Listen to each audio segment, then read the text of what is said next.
Welcome, everyone. I hope that you have been enjoying the conference so far and have been absorbing in a lot of our amazing presenters' works.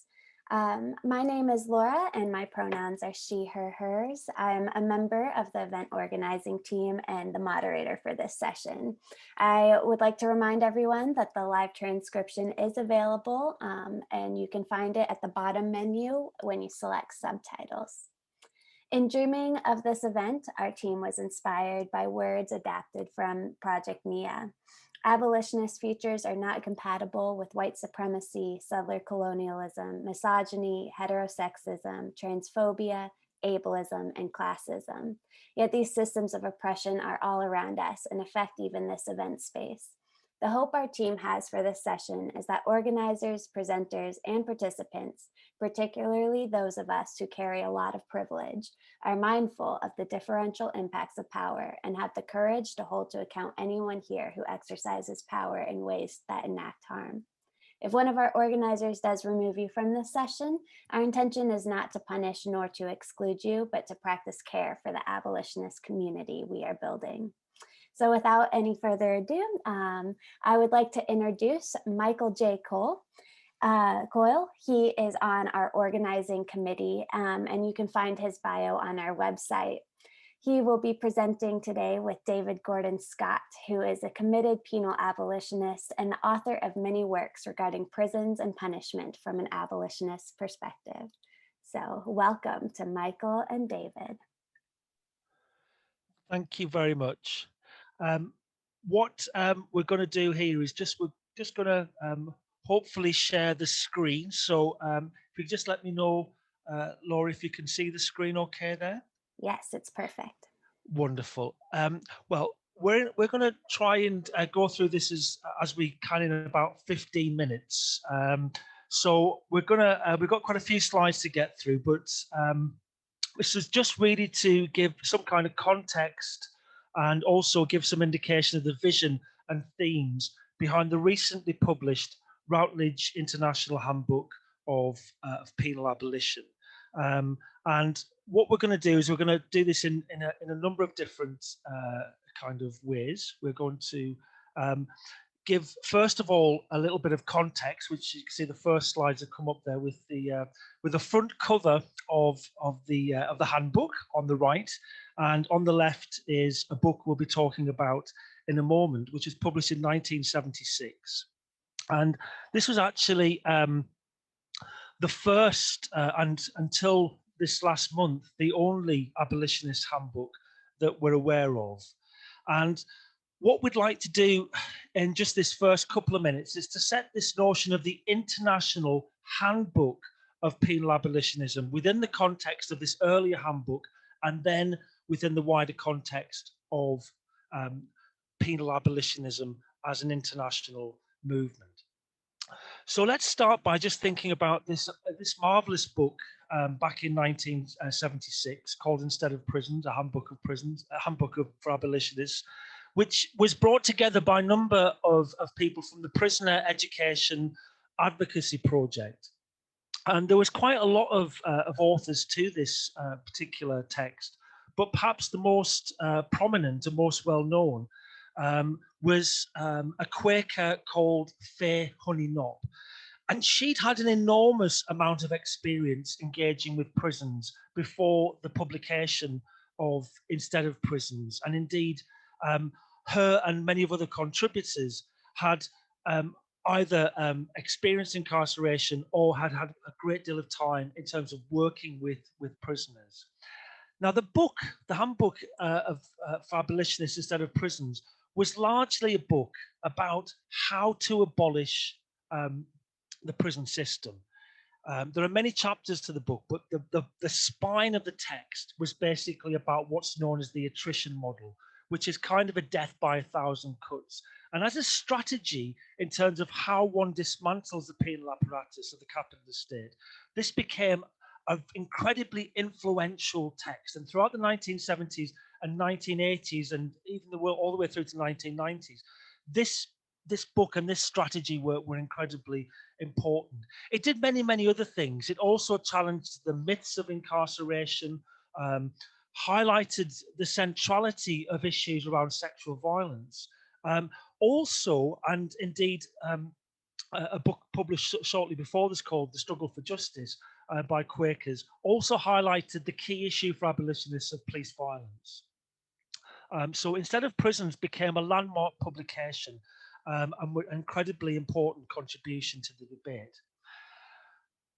This being said, this was a North American text, and if we do go back and look at some of the precursors and some of the literature that existed prior to the present day, we can find a number of abolitionist edited volumes, which significantly place abolitionism within international context.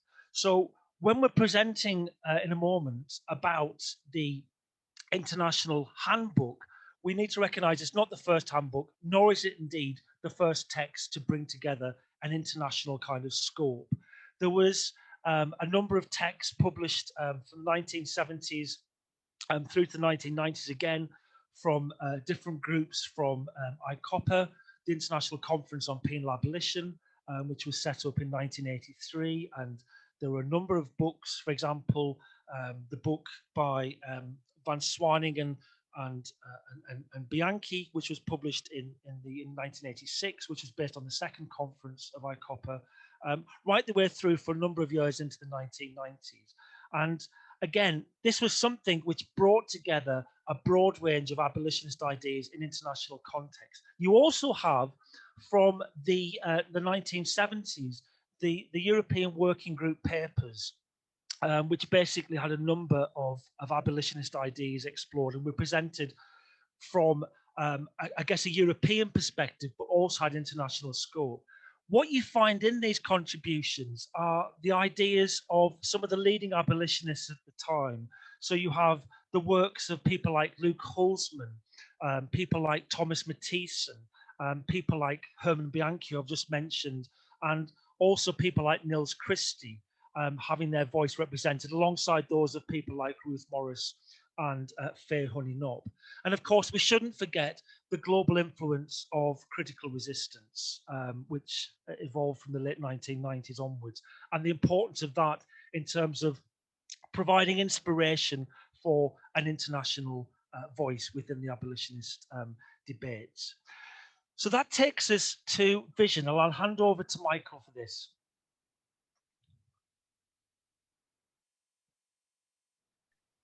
Michael, you are still muted. Everybody hear me all right? Yep. Terrific. Okay. So yes, a little bit about the vision behind the International Handbook and how it is hoped that it would contribute to activists around the world. Next slide, please, David. Essentially, the vision of the handbook is to be a globally centered and world-encompassing project. Now, obviously, this doesn't mean absolutely every single corner in the world, but we did want to sort of up the ante a bit in terms of what previous edited volumes had done and make it even larger, even more world-encompassing, more continents, more conversations that are happening on other continents and other places that not necessarily abolitionists in other places, on other continents, maybe even are aware of. The first thing that we wanted to do, and we did do, is we wanted to absolutely center the voices of people in prison. The voices of people in prison are always the first chapters of the 6 sections, and very frequently they close sections and have chapters throughout the sections themselves. And this really reflects an idea that is very key in modern abolitionism, which is one needs to center the voices not of scholars, one needs to very much center the voices of abolitionists who are in the social movement, but centrally, we need to center the voices of those who are experiencing the pain. And key to this, of course, is that abolitionism is a response to colonization, to white supremacy, to racial capitalism, patriarchal power, and all the different targetings that are happening across the globe, which differ by geography, on the marginalized and oppressed communities. Next slide, please. So a little bit now about some of the focus, the themes, and the content of the handbook. Next slide, please. Although David and I were very careful to not preset the definition as much as possible of abolitionism and let it emerge as we worked for a couple of years on establishing contacts across the world, or as much as we possibly could, to send out our call for papers, essentially we worked on an understanding of abolition as an abolitionist is somebody who questions the legitimacy, not of everything that I already just said about colonialism, white supremacy, etc., but also about the legitimacy of law, of police, of courts, of prisons, punishment more broadly, and to argue that all of those, in fact, do not handle what we call the problems of social living, of individual living, conflicts, disputes, harms, societal problems, etc. And of course, as I've already said, a broad international context, something that is delivered and owned by people in prison, social movements, and scholars, and of course for activist students and scholars as well. It's a very far-reaching, broad goal, and we will let you, when you read it, be the judge of how well we did. Next slide, please. The themes, as you're hopefully already starting to develop a sense of, is voices from imprisoned and marginalized communities, centering social movements and abolitionist organizing. This is a book that is very much an activist book. It is, by necessity, a critical resistance to the penal state, the centrality of showcasing two things. Abolitionist thought is not singular. It is, if anything, troublingly diverse, right? It is many, many different ideas and differs profoundly by location, by geography. And building new justice practices has to necessarily be a part of that. Next slide, please, David. Okay, thank you, Michael. So just before we move on to the actual, a bit more detail about what's in the actual the handbook itself, just to kind of reiterate some of the points there that have already been made in terms of what we hope will be the kind of audience for the handbook. And we've already indicated we really want this to be a kind of, and the way we've structured the handbook is very much so it's attractive to activists, and it's got resources, and that's the word. We were very careful in trying to get an international scope to as many diverse voices as we possibly could.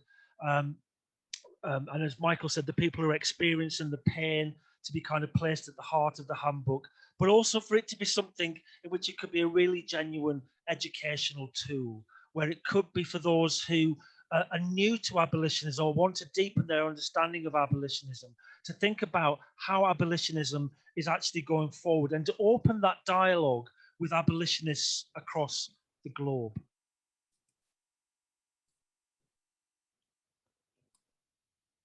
Okay, Michael. Thank you, David. So we come now to the content.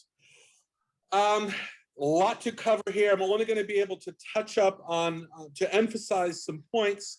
The book has a foreword by Joy James, an amazing The Alchemy of Abolition reflections, and then David and I wrote an introduction called The Six Hues of Penal Abolitionism, where we really try to put a clearly theoretical chapter here for the book and on consideration of everything that follows. As you see, there are 6 parts in the contents. Part 1 is, which I'll say more about each one of these individually just a bit more in a moment. But look, part 1 is essentially voices of the leading social movement organizations in the world. Parts 2, 3, 4, and 5 are a combination of scholars, people in prison. Well, people in prison start every section and then throughout. And the last section, section 5, is about imagining new realities and how do we move forward? How do we build part of abolition? And part 6 is actually an activist toolbox with some of the most successful organizations globally that have been fighting abolition, their tools, their manifestos, and their statements. Okay, so really quick here, a couple of minutes on these different parts. The handbook itself is organized in a way to completely privilege the voices of those that are directly engaged in abolition. It's not just about those in social movements or the constant presence of people inside, but it's about how even the scholars themselves, pretty much all of them are scholar activists. In the first part, it begins with a couple of chapters that relate the inside experience, the thinking, the perspective about social movements. And what follow are a series of chapters from some of the globe's premier organizations realizing penal abolition. Sisters Inside from Australia, Critical Resistance from the US, Just Speak, and People Against Prisons from Aotearoa, New Zealand. And the final three chapters are consideration of abolitionist media making from Rust Belt Abolition Radio and connections between the work to abolish agricultural industrial complex and the prison industrial complex. Part two, Resisting Penal Subjugation, begins with three inside chapters that convey the oppressive experience of time, the overbearing failure of the penal system, and what can only be called the tyrannical horror of long-term imprisonment.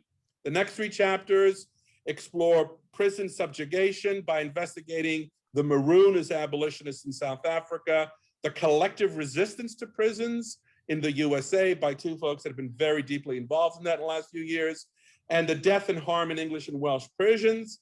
And the last chapters of this section look at penal subjugation as a repurposed instrument of colonization in Aotearoa, New Zealand, feminist and other abolitionist initiatives in Spain, and the abolition movement in France in the 70s. Part three, Abolitionism is for the oppressed.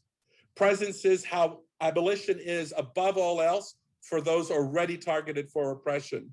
The first two chapters are from inside voices reflecting, in the first case, the dystopian penal experience of seeking basic human rights, and another, acceptance from deviating from normalized gender expressions. The next two scholars explore what queering penal abolition would involve and what abolitionist alternatives to criminalizing hate violence would entail. And then finally, some chapters that explore the need for reciprocal dialogue between critical disability studies and penal abolitionism, how the state pathologizes mental health, and especially for Black and Indigenous women. Part four, Abolitionism, Decolonizing, Decriminalizing, and Decarcerating, launches an examination of abolitionism as an expression of just that: decolonization, decriminalization, and decarceration. After three inside explorations of the carceral, a series of chapters examine the connection between the penal system and colonization, and how penal abolitionism and decolonization require each other. So therefore, how to be rid of the colonization means getting rid of the penal system. The first three chapters examine how Ghanaian colonization required the Ghanaian prison. The next chapter about how the penal structures and punishments of the modern state of India mirror the colonial logic, which can only be escaped via a program of decriminalization and decarceration. Our very own Salisha on the organizing committee is the author of that one. Little plug. Michael, yes. I'd like to leave some time for questions. Very good, very good. All right, so let me wrap it up then by saying that the abolitionist reimaginings, as I said, explore the building side, and part six is the activist tools. And David has the last word, and we're done. Thank you. Okay, thank you, Michael. I appreciate where you're kind of coming from, Laura. So let's just kind of end it there and say thank you very much for everyone for listening, and we're happy to take any questions. Thank you.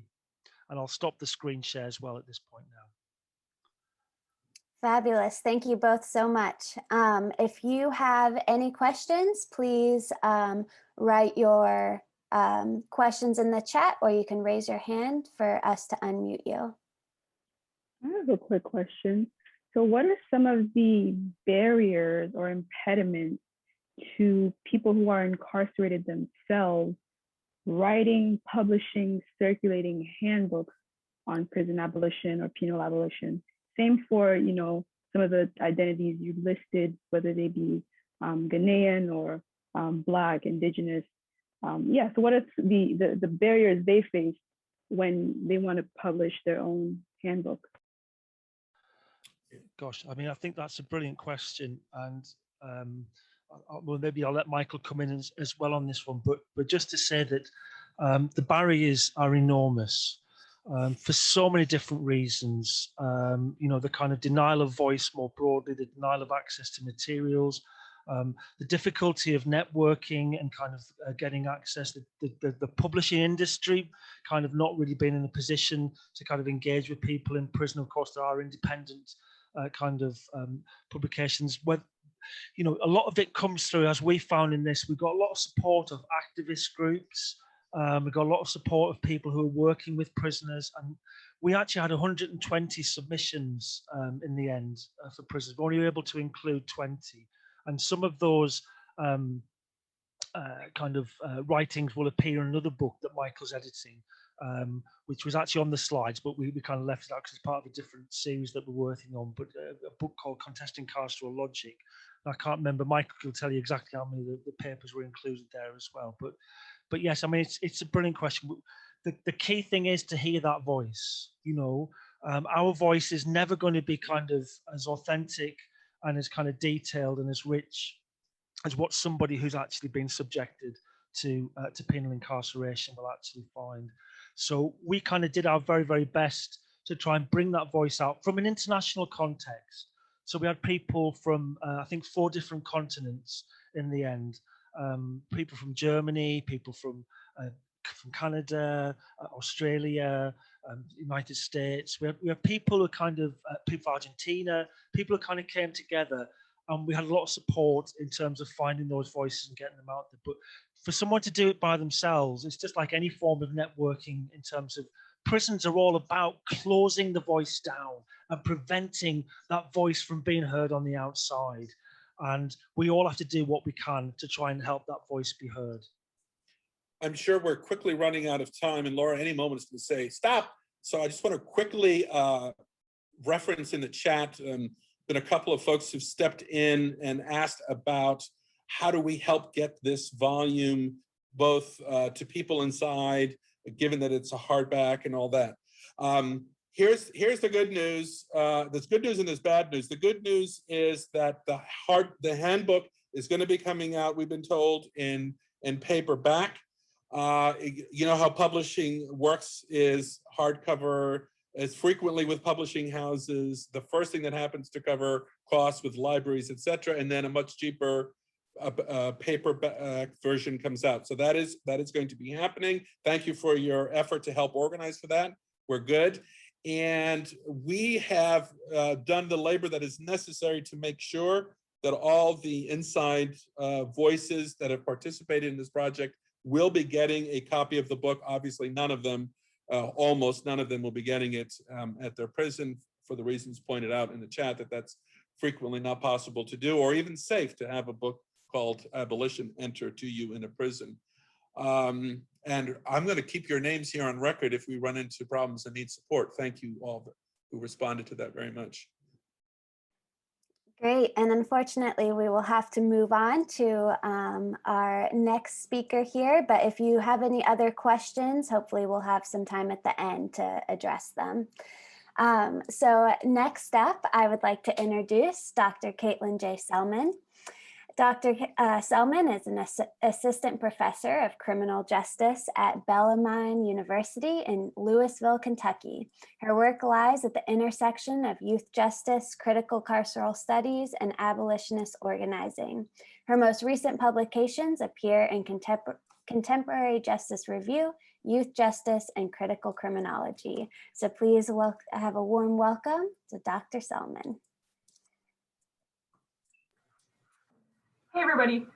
So I had visions of grandeur when it came to a PowerPoint presentation, but I have been teaching online for 16 weeks and creating PowerPoints every week, and I just couldn't bring myself to open up my PowerPoint. So you're just gonna get to stare at this as I speak to you. So you're welcome. Okay, so I am presenting on a project that I've been working on mostly out of spite. And in reaction to a lot of some of the pushback I get from students when I teach about abolition, or from family members, or even other more reform-minded academics. A lot of what I've heard about the Abolitionist project is that it's too siloed, right? That communities aren't working together, that there tends to be one community that kind of leads the charge on a specific type of issue. And then the other thing is that, abolition is too structurally oriented, that it doesn't operate on multiple scales, that it's all about, dismantling these big structures. And with that too, that it's too much of a long-term vision, right? That it doesn't have any right now effects, and we're not working on anything in the right now. Everything is about, however many years down the line. But in studying abolitionist organizations and collectives, just for a few years, I know, and many of you probably do too, that none of that's true. Abolition involves theorizing the violent structural conditions that people are subjected to and have been subjected to and may become subjected to, and using those insights to develop strategies to actually dissolve those conditions, while also putting those strategies into action, all while simultaneously responding to new and evolving conditions that may develop as racial capitalism attempts to resolve its contradictions. So I know this to be true, and I wanted to put it in a paper, a nice little, 16-page paper that I can send off to people, and maybe they will read. But most of this, was inspired by Ruth Wilson Gilmore in saying that abolition requires that we change one thing, and that's everything, right? And that is a big project to deal with. But when describing abolition, she also describes it as a plot. It's a plot against racial capitalism, which is all capitalism, not just some of it. It requires the end of an order always already built on colonized indigenous lands and reproduced through the dehumanization of workers and the extraction of life from Black bodies. It's also a plot in a narrative sense. Our collective story is shaped by freedom dreams in which the arc of change is always going resolutely towards freedom. And finally, it's a plot in a geographic sense in which we aim to make all space, not just some space, free. So in this project, I set out to respond to all of those critiques I've ever heard by centering the work of 6 abolitionist youth organizations and situating their efforts within the frame of abolition geography, also coming from Ruth Wilson Gilmore. So I won't talk about each organization here, but the 6 I focused on were Assata's Daughters, Black Youth Project 100, Kumba Links, Young Abolitionists, Power Youth Center for Social Change, and Project Nia, of course. So abolition geography, in Gilmore's words, starts from the homely premise that freedom is a place. And specifically, the abolition geographies have physical and ideological dimensions that, when we take them together, comprise a topography of liberation.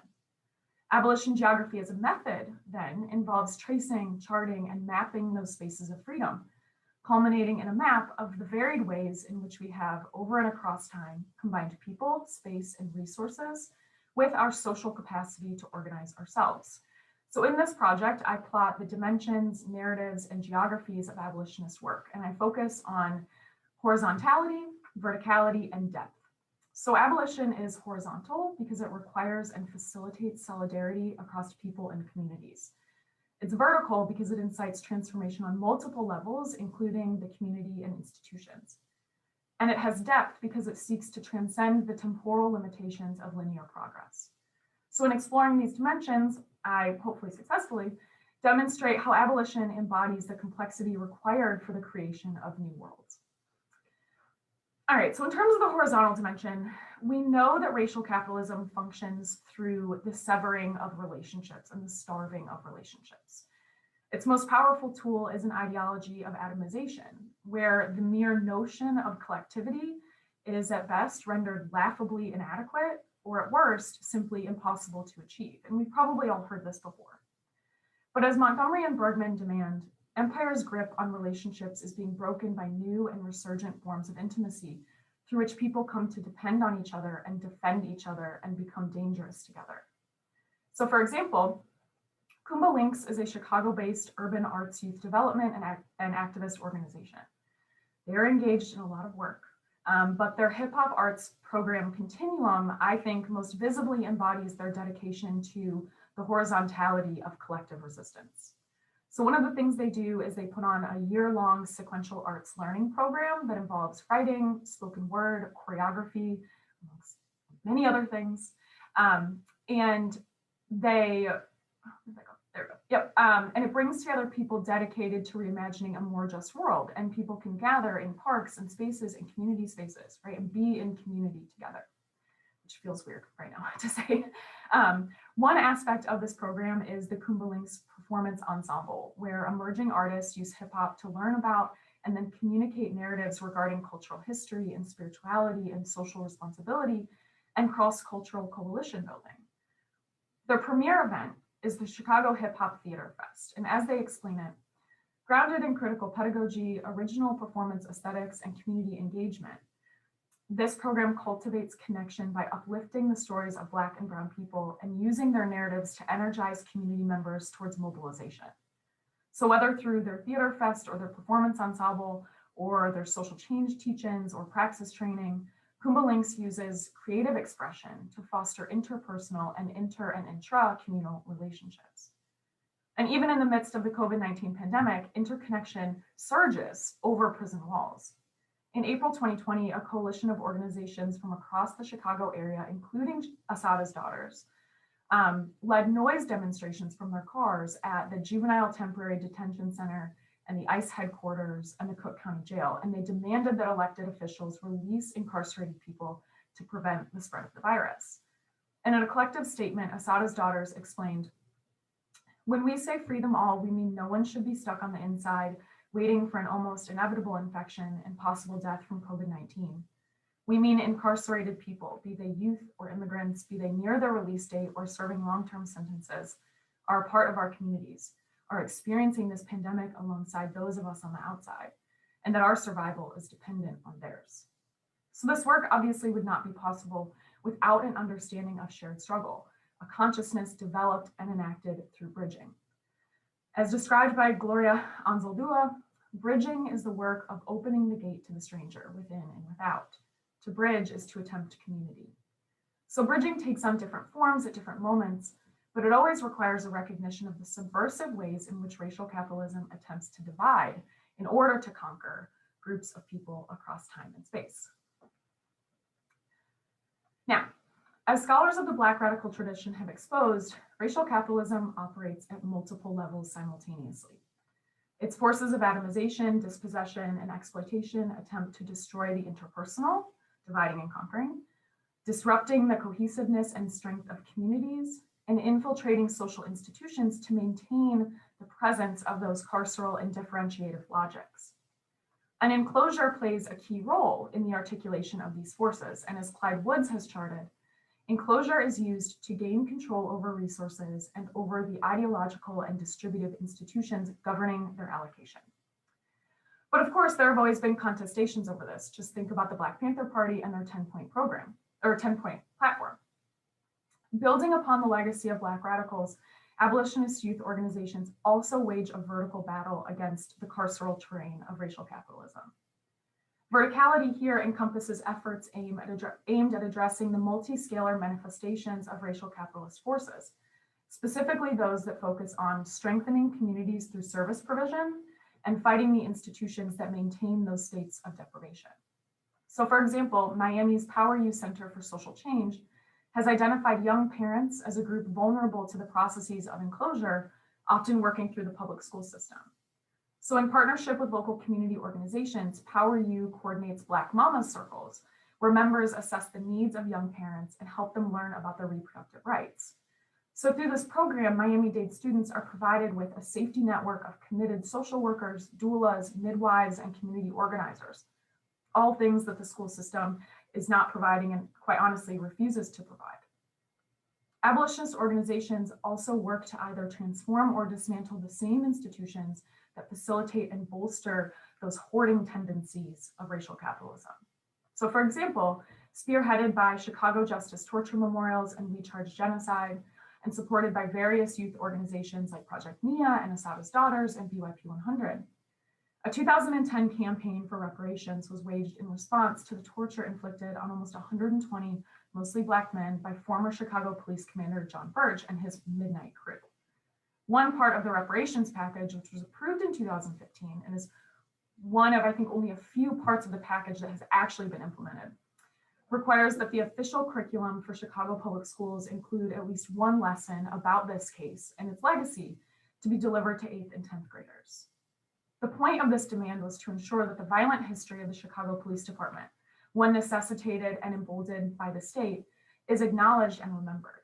So what I see in this kind of work is that in order to resist enclosure processes, the Black radical tradition always already has to reckon with the scale of racial capitalism. Here we see attempts at harnessing the power of scale and channeling it towards an abolitionist horizon by divesting either financially, ideologically, or socially from harmful institutions and practices, and simultaneously creating liberatory ones that strengthen and center their communities. Now, the final dimension, depth, requires a bit of recalibrating our mindset here because I conceptualize depth as time. So when the contradictions in the ruling regime reveal themselves, calls are made to respond, to fix the system and do better, but certainly not to abolish it, never to abolish it. Much of the debate around such change deals with time. The term progress itself is a term of time, right? Implying forward movement on a linear plane. And we see this connection play out, especially when the dominant call to action comes through the language of reform, like the push to fix the police by arming them with body cams, right? This allows us to imagine that we've disentangled ourselves from the ropes, dogs, and shiny badges of the slave patrollers. But as many have found, reforms put very little distance between us and our very present past. It doesn't call for the abolition of the system, a decidedly long-term effort, but instead situates notions of progress squarely within the existing frame, demanding instead that we disregard the faraway future and tinker at the edges. So in this way, time is used to protect the existing order from potentially debilitating critique, right? Progress is understood to be only that which is attainable in the short term, right? But again, of course, there is resistance to such an understanding of time. We've seen abolitionists transcend the limitations of racial capitalism's reformism by rejecting this insistence towards plausibility that works to constrain our imaginations, right? So there are various examples of these alternate social visions of time, but for the sake of time, I'll just focus on one, right, which is this long-term, this obsession with long-term, right? We know that's not true though. So BYP 100 imagines a future based in Black liberation, right? This decidedly long-term effort. But they also do things like swiping it forward, where they swipe Black and brown people into the subway who might not be able to afford it, right? We also see participatory defense campaigns like those coordinated by Project Nia for Brescia Meadows and Marissa Alexander, right? This demonstrates a commitment to the present. We've also seen mutual aid programs, right? Bail funds that have developed, coordinating meal drives or taking care of each other's kids when we attend protests, right? So to conclude, we return to where we began. Gilmore describes abolition as a plot against racial capitalism, a plot in which the arc of change is always going resolutely towards freedom, right? So the abolitionist tradition is shaped and propelled by the process of freedom dreaming, the dreaming up of new worlds beyond the dispossessive conditions of the current one. And what materializes from freedom dreams, Gilmore concludes, are lively rearticulations and surprising combinations of people, space, time, and resources that enable our movement away from the partition and exclusion of racial capitalism and towards unboundedness.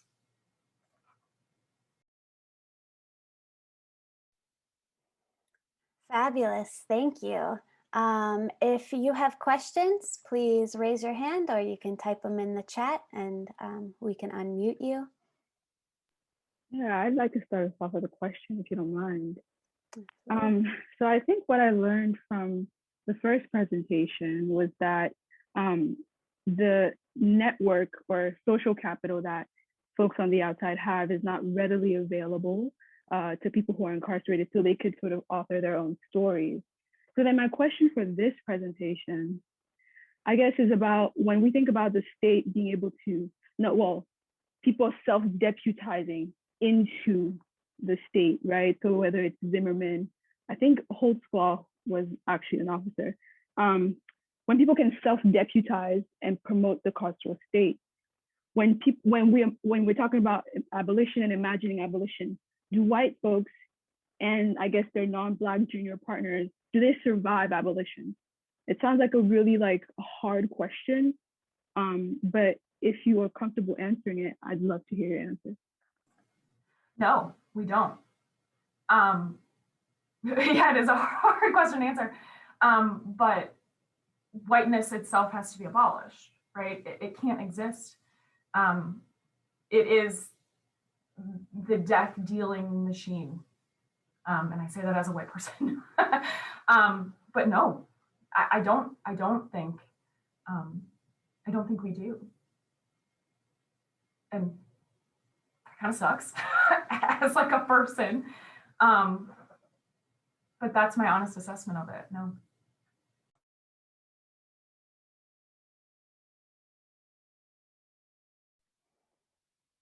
Do others have any reactions to Sharon Cheryl's question? Can I just come in for one moment then? I guess this comes from maybe a slightly different context here, the European context. And I don't know if people are aware of the work of Sivanandan, who was a really influential writer in the 1980s through to the present in terms of establishing issues around race and class, and was wrote a lot about issues around kind of migration issues within the European context. And he made a point going back following a mass exposure of institutionalized racism in the UK following the death of Stephen Lawrence, and a kind of made the argument that what we were seeing was that poverty was the new black. And what he kind of pointed to was that the issue that kind of comes through, as well as the kind of notions of white supremacy and all those kind of elements associated with it, is that the state is also incredibly repressive against white people who are kind of impoverished, and in particular, when the European context, white migrants and so on, people who are moving within that kind of context. So I think I agree entirely with the notion of the abolishment of whiteness, and people like Val Ware have kind of written about that. Paul Gilroy's written about that as well in terms of taking these points forward. But it's also to kind of contextualize that within the broader dimensions of class and poverty. And another kind of issue which came up in the British context, which is also, I think, quite important, is the kind of issue around black deaths in police custody. And when we look back to the 1960s through to the 1990s, it was almost kind of deaths in police custody and from police violence in the UK were directed specifically against the black communities. And what you then found, as we moved into the early part of this century, a lot of poor white people were also being killed by the police. There was a recognition that the racialized kind of dimension of police power, certainly in the UK context, wasn't just something that was shaped by notions of whiteness and white supremacy. It was a kind of intersection of various different kind of issues. And I think that question is really, really important about where does it leave us from the contributor in terms of this notion of where we're at with abolition. And I think abolition is pushing forward the abolition of all these different contexts. It's, as we mentioned at the start of the kind of presentation on the handbook, it situates it within the sections around capitalism, advanced capitalist power, the notions around patriarchies, notions around heteronormativity. And I think we just need to be kind of trying to, in a very, very complex way, trying to actually understand the way in which all these different dimensions of power and hierarchies of power come into play in terms of the operation of the capitalist state. So I agree with what's been said, but also just want to throw that in from perhaps a UK European perspective, because it has been very helpful in terms of understanding the control and regulation of migrant populations in particular. Very quickly, could someone please address the violence of stating that poverty is the new black? I don't have the capacity to stage that intervention myself.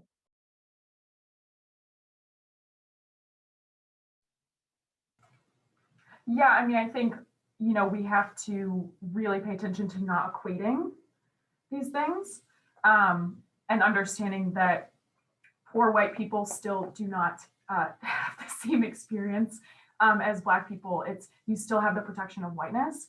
And often too, if we think about whiteness as a relationship to property and property ownership, right, and kind of how we see this history,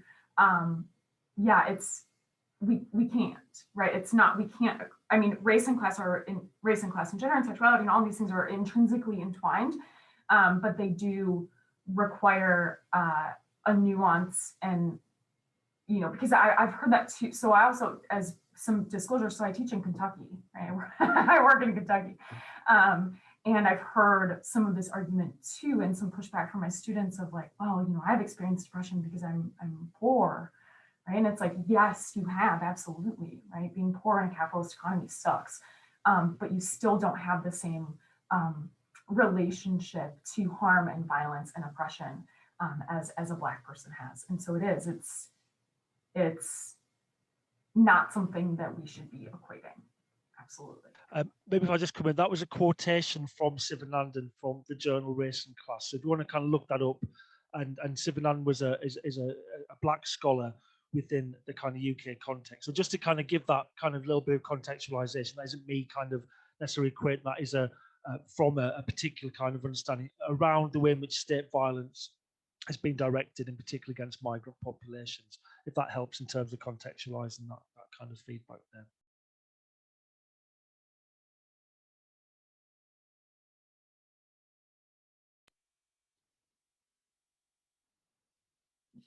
Just a quick thing.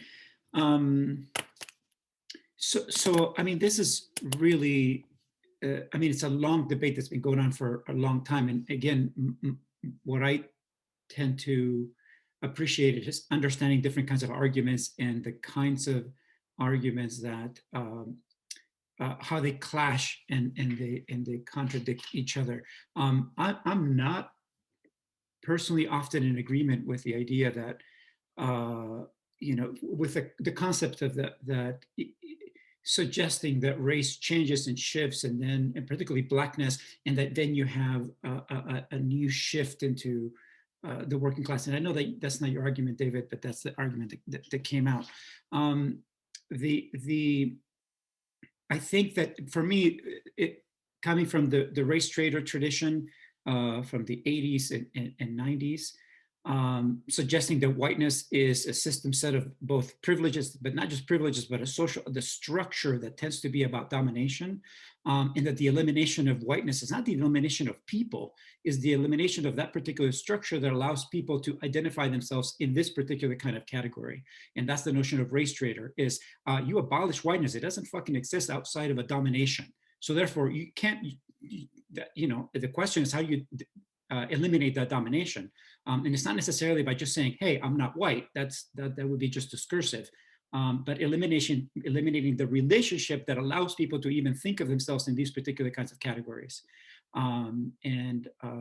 So the notion of saying that whiteness is the poor working class is the new Blackness misses the understanding implication that the structure, if that particular grouping of people is still identifying themselves as white, they're still creating the same thing, even if they're being dominated in that. It's a little bit longer argument, but I think that that's part of the counter argument of that, is saying that these particular people are the new Black. It's just deeply problematic in itself and conceptually, and I think in relation to how we would target the elimination of those relationships. That's it.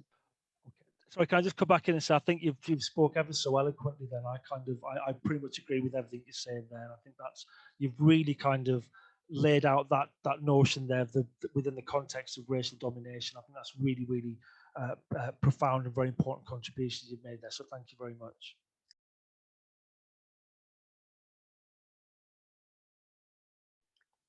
We do need to continue on with our next presentation, but I really hope we can come back to this conversation. I think that these are very important discussions that need to be had. So next up, we have David Brazil and Sarah Pritchard. Thank you so much, Laura, and thank you all for having us. My name is Pastor David Brazil, and along with my wife, Pastor Sarah Pritchard, we're the founding co-pastors of Abolition Apostles, which is a national jail and prison ministry. And I really appreciate the conversation that we were just having. It dovetails everything that the presenters before us have shared. It's all connected with what we wanted to share about our work. And I guess the first thing I want to say is that when we're working towards abolition, we're always working towards the abolition of the white supremacist, patriarchal, and capitalist settler state. right? And so we always have to be talking about white supremacy and anti-Blackness. And particularly, we're located in New Orleans, Louisiana, which is, of course, the Deep South and the former Confederacy, and with all that means. And so in an American context, certainly we always have to be recentering anti-Blackness, which, because of anti-Blackness, has a way of continuing to slip out of focus. But in our work, we always want to ground that. And we want to remember also the word of W.E. Du Bois in Black Reconstruction in America, where he says that the division that's created between the poor white people and poor Black people in America by the ruling class, white supremacist, classes, is structured by the creation of a psychological wage, right, for poor white people, which is to say that they receive the benefit, the dubious benefit, but of not being Black. Right. And so the psychological element of racialization as part of constructing antagonisms in the US context is really important to talk about in everything about capitalism and American, subjection by the ruling classes, but also, of course, in mass incarceration. And we want to talk about the practical aspects of abolition, because our work is very much focused on concrete praxis. But as Lenin is famous for saying, you can't have a radical praxis without a radical theory, right? So we can't be doing even the most concrete praxis if we are not taking things up by the right end of the stick. So for us, that really entails being clear about all of the stuff that we just outlined, clear about the international and historical basis for the emergence of carcerality in the North Atlantic, right? Coming out of the slave trade, coming out of the post-Civil War development of convict leasing in the South, which is a straight line to mass incarceration. And Sarah and I do a lot of work here in Louisiana at the Louisiana State Penitentiary at Angola, one of the most notorious prisons in America, the largest penitentiary in America, which is a functioning plantation. And it has been a plantation since the 19th century and has been used in an unbroken chain of forced agricultural labor, primarily by African Americans since before the Civil War. So it's an important picture. Walter Benjamin would say it's dialectics at a standstill of the questions that we're talking about here. So the name of our presentation is Remember Those in Prison. And that comes from the Bible. It comes from the New Testament's book of Hebrews, verse 3 of the 13th chapter, which says, remember those in prison as if you were there with them. And so Sarah and I, as pastors, we're called to do this work, growing out of long-term work around anti-capitalism, anti-imperial Christianity and liberation Christianity, and fighting anti-Blackness that we were doing in California, where we lived for many years, in Oakland, home of the Black Panther Party. And so that was an important place for our learning about the many intersectional realities we're talking about today. But in 2019, we received the call to focus specifically on jail and prison and to reground in a new ministry, the Abolition Apostles that we do now, which began that year. And so we relocated to Louisiana, to New Orleans, which is the most incarcerated place in the world per capita. And as somebody pointed out to me, that means that for all we know, because it's the most incarcerated city in one of the most incarcerated states in the most incarcerated country, for all we know, it's the most incarcerated place in the universe. And so we began our work here. We began to come into relationship with Black-led, formerly incarcerated-led, and directly impacted-led organizing already here, recognizing our own positionality as European descent beneficiaries of white supremacy, as we've been talking about, and recognizing the need to identify and support the leadership and the organizing of Black-led and other directly impacted-led organizing. So the first part of our work in New Orleans was just connecting with groups that have been doing the work for a long time, figuring out how to be in service, and figuring out what our part was to give.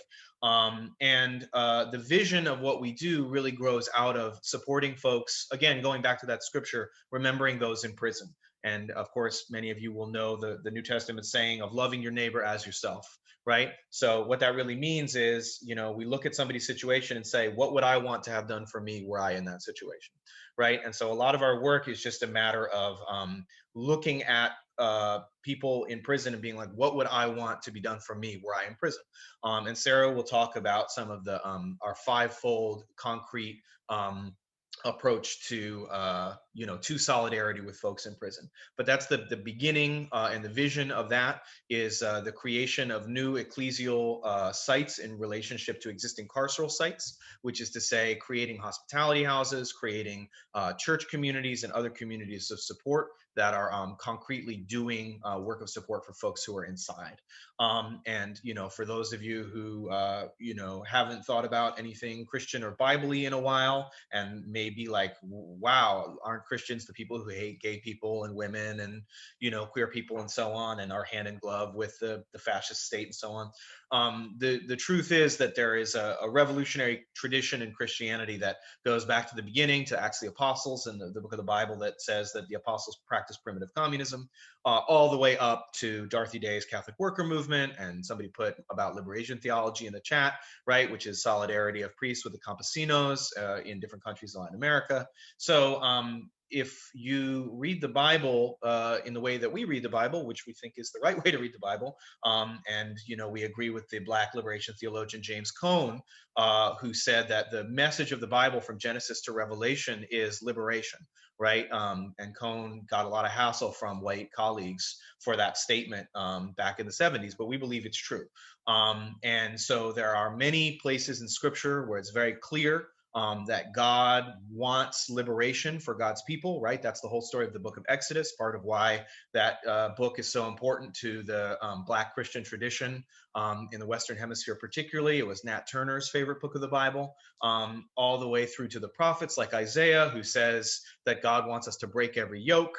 And then, of course, coming through to the New Testament texts, I've already talked about Hebrews, but we also, stand by Matthew 25, right, where Christ says that when you visit those in prison, what you have done for them, you do for me. And contrariwise, when you have not visited people in prison, what you have not done for them, you have not done for me, right? And this is in a passage of basically apocalyptic judgment. So Christ is calling us to recognize that he is actually in prison, right? And that what we do for people who are in prison is what we as Christian believers, Sarah and David and the people we work with, what we do for those people, we do for Jesus, right? So we understand that it's, probably seems like a minoritarian idea of Christianity, but in our understanding, this is the core of the gospel, which after all says that loving God and loving the neighbor is the highest law, and that love fulfills the law. So that's the kind of theological background of what we do. And of course, as I've already outlined, our social background is a rigorous critique of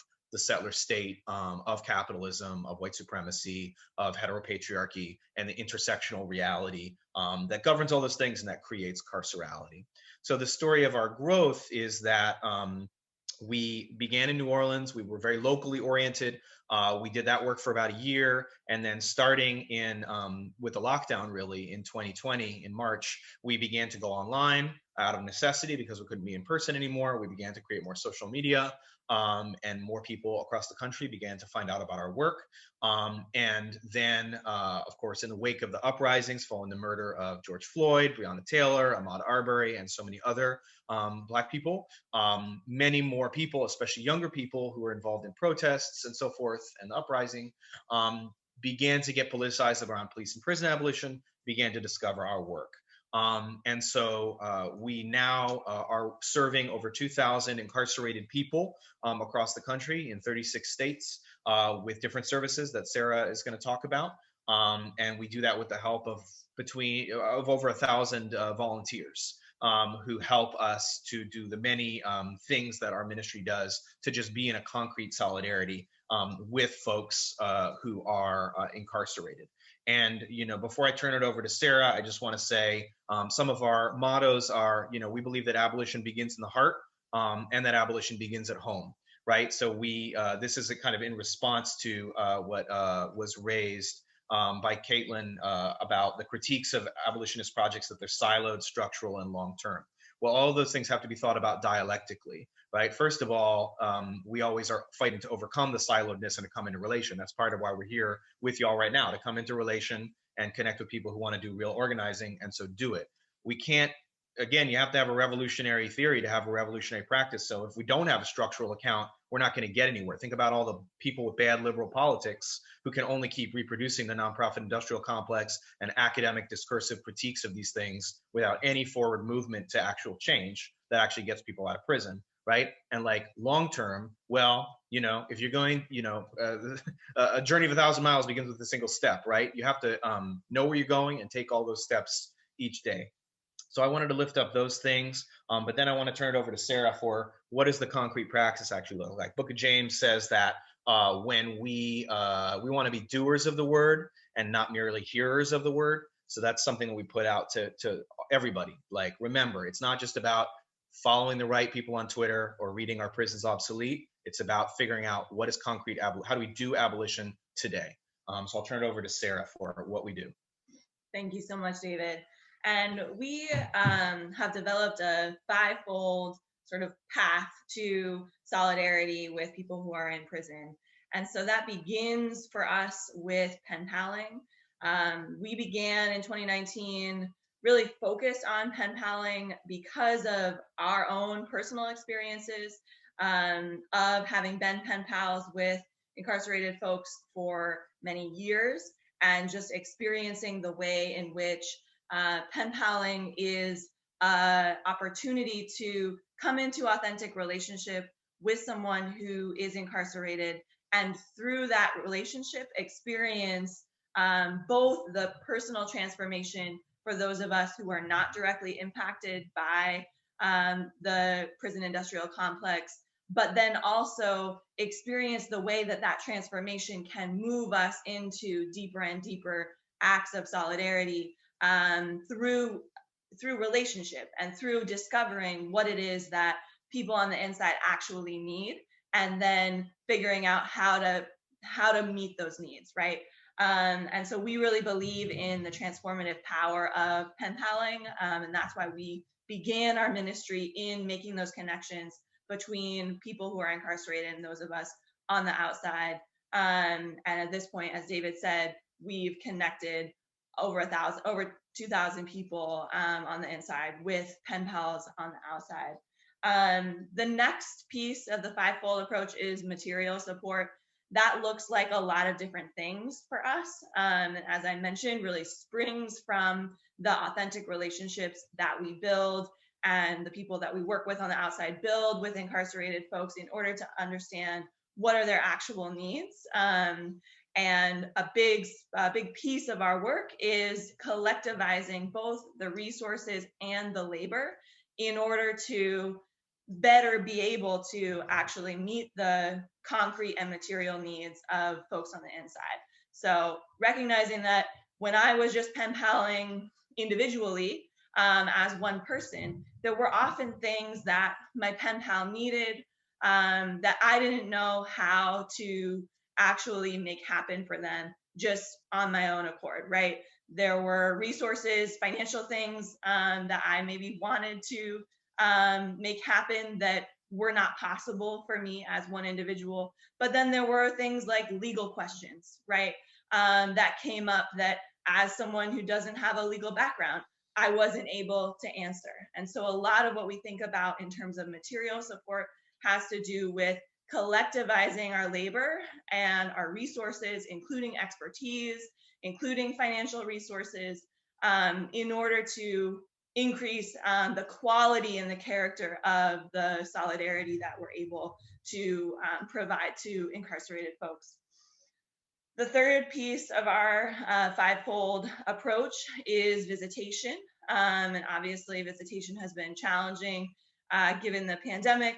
We've done some video visitation with our pen pals, but we are looking forward to, as visitation opens up in facilities across the country, being able to actually organize group and collective visitation opportunities for folks, because we know from experience and also believe that, sort of similar to pen paling, the somatic experience of actually placing your body inside of a carceral institution is transformative, especially for people who are not directly impacted. The fourth piece of our fivefold approach is advocacy. For us, that means both writing letters of support and doing the sort of practical work of participatory defense for incarcerated people as a community of folks on the outside. But then it also means connecting with the abolitionist organizing that's happening on the ground in communities across the country. So we have over 22 state chapters at this point of Abolition Apostles, and the primary work of our local state chapters across the country is to come into relationship with Black-led and formerly incarcerated-led organizing that's happening in their cities, in their states, and figuring out how to be in solidarity and support of those movements, and how to also leverage the national network of folks that we've built to be in support of local abolitionist work that oftentimes is siloed, right? Oftentimes is siloed because of the incredible conditions that we're trying to overcome and work against, that it's actually part of the design of the carceral logic and the capitalist state that like keeps all of our movements so focused by necessity on what's actually happening right here in New Orleans to respond to the crises that we are encountering, and not making those national connections. And so part of our work is helping to make those national connections, helping to raise up local organizing that's happening and uplift the national visibility of that organizing. And then finally, the fifth piece of our fivefold approach is reentry. We have a program that's called Reset, which stands for Reentry Support Experience Teams, that brings a cohort of volunteers together in communities when we become aware that one of our pen pals is going to be coming home. It's inspired by models of accompaniment that David and I have worked around in immigration justice communities that accompany people who have recently arrived to this country. But it's also inspired by a program that's called COSA, Circles of Support and Accountability, that focuses on supporting specifically folks who have been incarcerated for sexual crimes. And we wanted to broaden that model and say, we can create community-based and volunteer-based structures of support for people who are reentering. And so we've adapted that model now for a couple of our pen pals, and we look forward to building that program as we continue to do this work.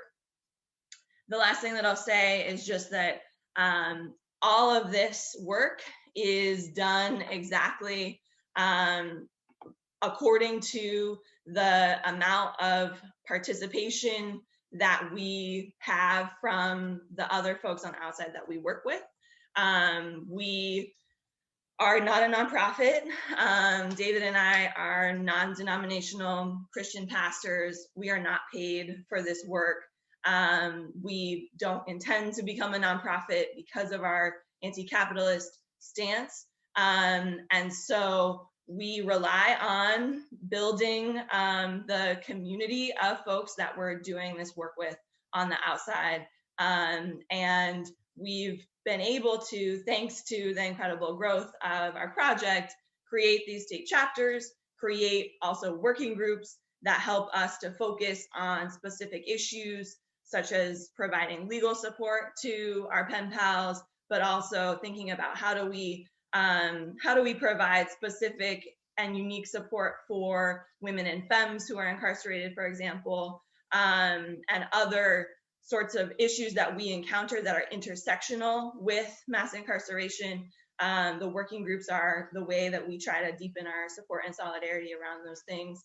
And all of that happens because other people on the outside care about this work and are looking for concrete ways to be in solidarity with incarcerated people and to practice abolition and what it means to build towards abolition today.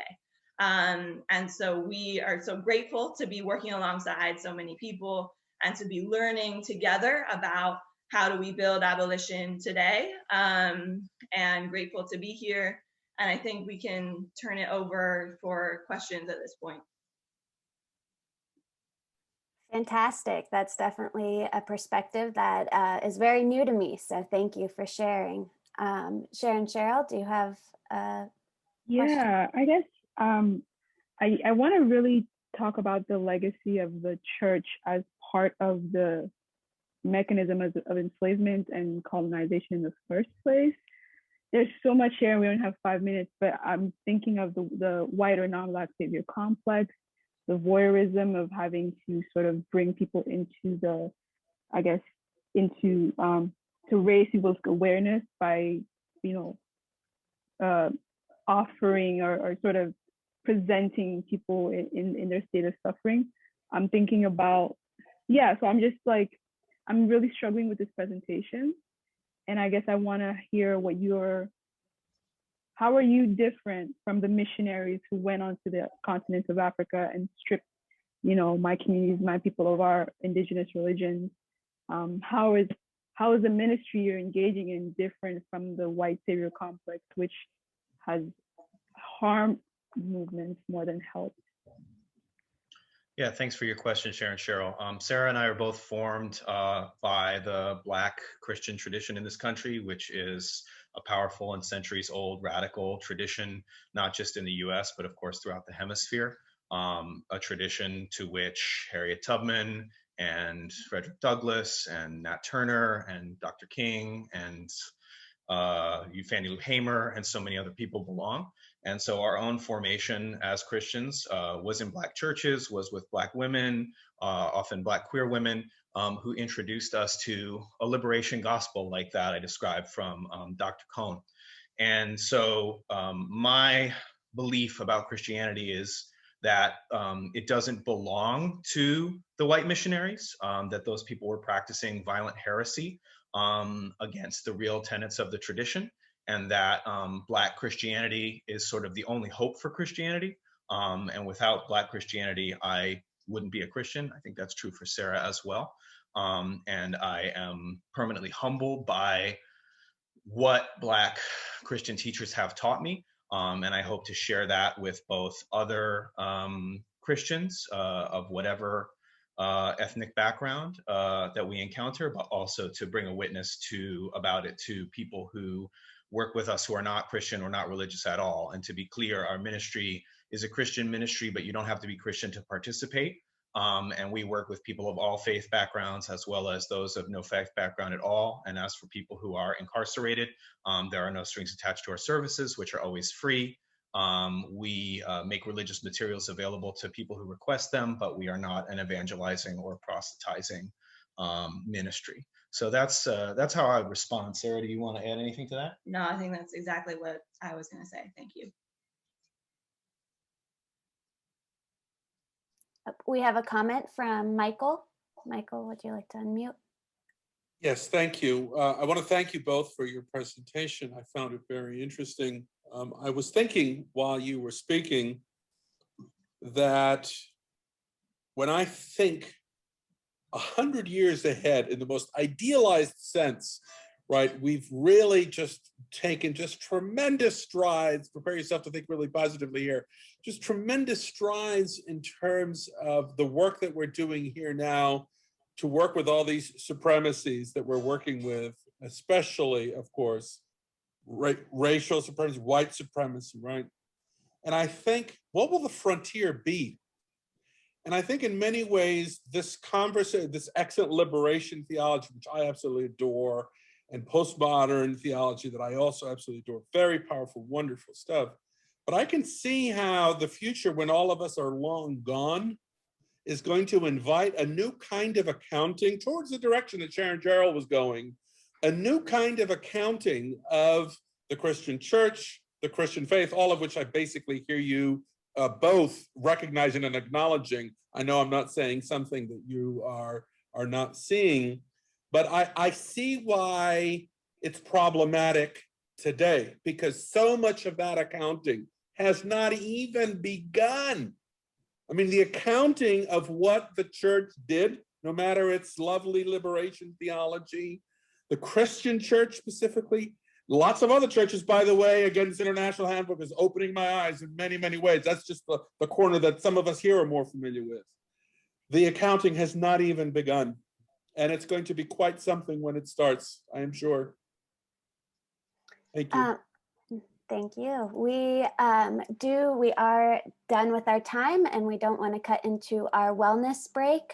However, I encourage that we continue these conversations. I'm also including a feedback form for our participants and presenters. I always feel as though our time is too short, but I hope you all have a great wellness break and join us for the rest of the events today. And thank you so much to our presenters.